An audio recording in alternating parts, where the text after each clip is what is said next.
ከተሞቻችን ለበርካታ ዘመናት ሳይታደሱ የቆዩ የቆሸሹ አይደለም ለከተማው ነዋሪ ከገጠሩ ህብረተሰብ ለሚመጣው እንኳን ምንም የተለየ ሰርቪስ ወይም የተሻለ ዘመናዊ ህይወትን የማያሳዩ የነበሩ ናቸው። ቆሻሻን ተቀብለን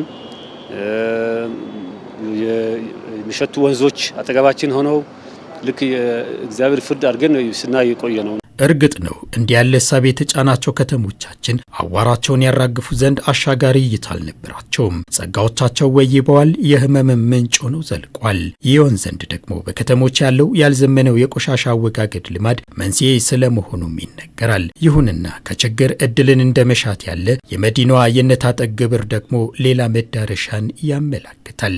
ኦል ፕላስቲክ ነክ ነገሮችን ከመፍጨት እስከ ማጠብ ማድረቅ እስከ ማቅለጥ ድረስ ሆኖ ያንን ጥሬ ዕቃ ለተለያዩ ፋብሪካዎች ለተለያዩ ግብአቶች እንዲውሉ ጥሬ ዕቃዎችን ነው የምናቀርበው። ፕላስቲክ ጠርሙሱን እሱን ነው በብዛት እየሰራን ያለ ነው። ከሱ ጋር ተያያዥ የሆኑ ለምሳሌ ጀሪካ፣ የወዳደቁ መዘፍዘፊያ፣ ጆግ፣ ወንበር ምናምን የተሰባበሩ ያሉ ወንበሮችን ዘሆል እየፈጨን እያቀለጠን ጥሬ ዕቃ ነው የምናቀርበው። ቆሻሻ ሀብት ለተጋበትም ሁነኛ ጥሪት ማካበቻ ነው። ለዚህ እማኝነት ከነታጠቅ ተምሳሌታዊ ስራ ባለፈ በሐረር የሚንቀሳቀሰው ኪዩቢክ የደረቅ ቆሻሻ ኢኒሼቲቭ የዘርፉን አቅም ወደ ላቀ ደረጃ ያሻገረ ሆኖ ይጠቀሳል። የፕላስቲክ ውጋጆችን ለተለያዩ አገልግሎቶች ግብዓትነት ዳግም ጥቅም ላይ እንዲውሉ ከማድረግ በዘለለ ታዛ መጠለያም ሆነው ታይቷል። ፕላስቲክ ቆሻሻ እንገዛለን። ከገዛን በኋላ ያን ፕላስቲክ በደንብ ለቅመን አጽድተን ሴፍ እንደሆነ አረጋግጠን ወደ ግንባታ ማቴሪያሎች እንለውጠዋለን። ያ ግንባታ ማቴሪያሎች ልክ እንደ ብሎኬት፣ ኮለም አይነት ምርቶች እናመርትና ግድግዳ የሚሰራበት አይነት ቴክኖሎጂ ፈጥረናል። ይኸው ከኋላ እንደሚታየው ተገጣጣሚ ናቸው። ሌጎ የሚባል መጫወቻ አለ። ልክ እንደ ሌጎ ነው የሚገጣጠመው። በጣም በፍጥነት የሚሰራበት አይነት መንገድ አለው። እንደ ሀገር ገቢራዊ የሆነ ዘመናዊ የአኗኗር ዘይቤንም እያላመደ የሚገኝም የኮሪደር ልማት ጽዱና ውብ ከተማን እውን በማድረጉ ሂደትም አይተኬ ሚናን እየተጫወተ ይገኛል። ዘመናዊ ቆሻሻ አወጋገድ ስርዓት ባህል እንዲሆንና የዜጎች አረዳድ እንዲዳብርም እንዲሁም በዚሁ ሂደት እየተጓዙ የሚገኙ ከተሞች ዘርፉን ወደ ጠንካራ አቅም ለመቀየር ተግባራዊ ስራ ጀምሯል። የሚወገድበት ሳይት ተፈጥሯል።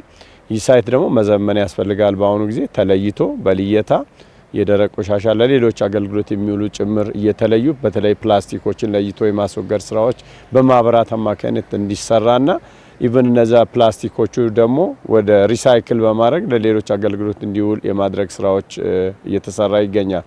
ከዚህ አንጻር አሁንም ብዙ መስራት የሚጠበቅብን ስራዎች አሉ። የከተማውን የህዝብ ቁጥር የሚመጥን የደረቅ ቆሻሻ አወጋገድ ስርዓት እንዲኖር የማድረግ ስራ በሰፊው ለመስራት ዝግጅት እየተደረገ ያለበት ሁኔታ አለ። ታሙ የነበሩ ወንዞች ታክመው ለዜጎች የማሰላሰያ የመዝናኛም አማራጭ ሆኗል። በየጥጋጥጉ ይጣሉ የነበሩ ውጋጆች አሁን መልክ ይዟል። ምንም እንኳ የዜጎች ግንዛቤ ከጊዜ ወደ ጊዜ እየተሻሻለ ቢመጣም ሂደቱን በህግና ደንብ መምራት ተገቢነት እንዳለው ይነሳል። ሀገርም በዚሁ አግባብ ተግባራዊ እንቅስቃሴ ጀምራለች። ዘርፉ አማራጭ የስራ ዕድልና ገቢን ከማመንጨቱም በላይ ስነ ምህዳርን የሚያርቅ ተግባር ሆኖም ተገኝቷል።